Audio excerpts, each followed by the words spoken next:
Hey everyone, welcome back. So glad you're here. Today's story is one of those that forces you to pause, take a deep breath, and ask yourself, what kind of country are we really living in? It's heartbreaking, it's infuriating, but it's also a wake up call that we can't afford to ignore. We're talking about the untimely death of former Senator Ibrahim Musa Kontagora, someone who, for years, was part of the political machinery that's supposed to serve the people. He represented Niger North in the Senate from 2011 to 2015. He was a public servant. He was a man who had walked the halls of power, rubbed shoulders with decision makers, and had influence. And yet, in the most critical, vulnerable moment of his life, he was reduced to waiting for money to clear, waiting for a hospital to decide whether his life was worth saving before the balance was paid.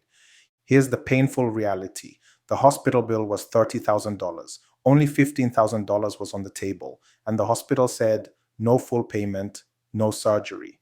By the time the remaining $15,000 came in, it was too late. Senator Kontagora died at Nizami Hospital in Abuja on August 7th, 2025.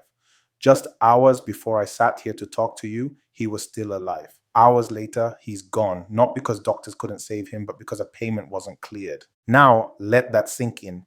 Imagine being in that situation, or worse, imagine it happening to someone you love. Imagine that the difference between life and death is not the skill of the doctor, not the availability of medical equipment, but a bank transfer confirmation. This isn't just a headline, it's a gut punch. It's a loud, ugly reminder that in Nigeria today, the gatekeeper to your survival is not your health insurance card, not the Hippocratic oath, but your bank balance. And if it can happen to someone who once sat in the red chamber, who once shaped the laws of this country, what does that say about the rest of us? What does it say about the farmer in Bida, the market woman in Mina, the bus driver in Lagos, or the student in Kano? If a man with political history and connections still dies waiting for surgery, what chance does the average Nigerian have? Let's break this down because this story is more than just one man's tragedy. This is a mirror showing us the cracks, no, the gaping holes in our nation's healthcare system, governance, and values. First, let's talk about healthcare inequality. In Nigeria, access to medical care is not a right, it's a privilege. And like every privilege, it comes at a price.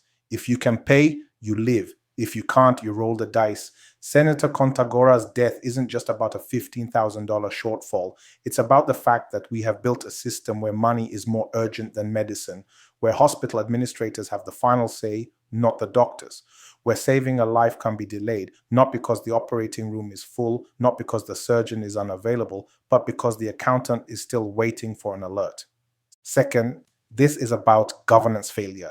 Hospitals like Nizamiye are not breaking any Nigerian law by demanding full payment upfront, even in emergencies. That's the bigger scandal.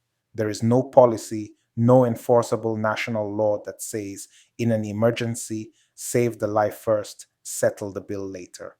Countries far poorer than Nigeria have such laws.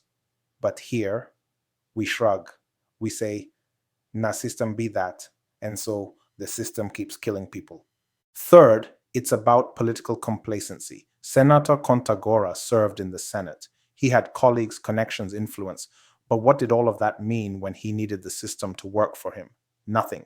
The Niger state governor stepped in to help raise the money. Fellow politicians expressed their condolences. But that's reactive. That's after the obituary is written. We need proactivity, a system that prevents this kind of loss in the first place. Let's make this real for you. Imagine a young father in Bauchi who has an accident on his Okada. He's rushed to a hospital, bleeding badly. The nurses tell his wife, "We can't start until you pay 500,000 naira." She has 30,000 naira in her bag. She calls relatives. They say they'll try to send something. An hour passes, 2 hours. The father dies, not because the doctors didn't know what to do, but because the system decided he wasn't worth saving until the account was settled. That's the reality for millions of Nigerians. Senator Contagora's case just made it more visible because of his name. And here's the bitter irony: in a country where politicians regularly spend billions on convoys, campaigns, and foreign medical trips, we somehow have no money for emergency health funds. We somehow accept that the poor must fund their own emergencies in cash before they can be saved. But Nigerians, this is where we turn pain into purpose. This is where we stop shaking our heads and start raising our voices. Because the truth is, nothing will change until we demand it loudly, consistently, and collectively. So let's talk about solutions, real, concrete steps that could prevent another life from being lost in this way. 1. Emergency health funds. Nigeria needs a law that guarantees no one will be denied life saving emergency treatment over inability to pay. Hospitals should be required to treat first and bill later in critical cases. The government should have an emergency health fund to cover such costs upfront, reclaiming the money later if necessary. Second, civic oversight panels. We can't just wait for Abuja to act. Communities, especially youth groups, can form health watch committees to monitor hospitals. If a hospital delays emergency care overpayment, name and shame them. Document everything. Push it into the public conversation.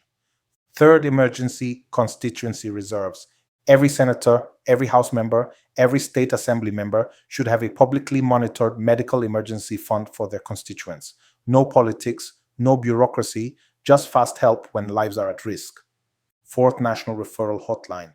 A central emergency hotline linking hospitals to government authorities in real time. If a patient is being denied care, the hospital must call in, report the case, and get clearance for immediate treatment. Fifth, youth-led advocacy campaigns. We need to make this a movement. Street concerts, town halls, online campaigns. Number 15K too far could be one. The goal is to demand and push for laws that make access to emergency care a right, not a privilege. Young Nigerians, listen, this is your fight too. Don't wait for your turn to be the one at the hospital gate.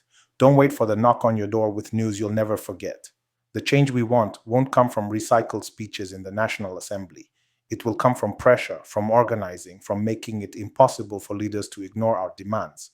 And let's be honest, this story is painful not just because of who it happened to, but because it exposes the truth we already know.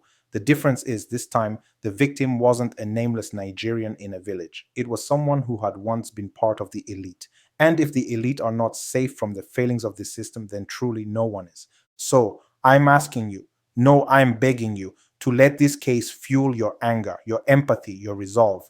Let's demand better laws. Let's demand emergency health protections. Let's make sure that the next time someone's life hangs in the balance, money isn't the deciding factor. Because at the end of the day, a country is judged not by how it treats its rich and powerful, but by how it treats its most vulnerable. And right now, Nigeria is failing that test. If you've stayed with me this long, thank you. If this story moved you, if it made you angry, if it made you think, don't just click away. Hit that like button. Drop your thoughts in the comments. Share your own experiences. Share this video with friends, family, and anyone who still believes we can build a better Nigeria. And if you want more bold, truth-centered content that speaks the hard truths without fear, subscribe to this channel and turn on notifications. Let's make sure Senator Ibrahim Musa Kontagora's death is not in vain. Let's turn grief into civic action. Let's be the generation that says, in Nigeria, life will come before payment. Stay informed, stay angry, stay hopeful, and let's build a Nigeria where a hospital bill never becomes a death sentence.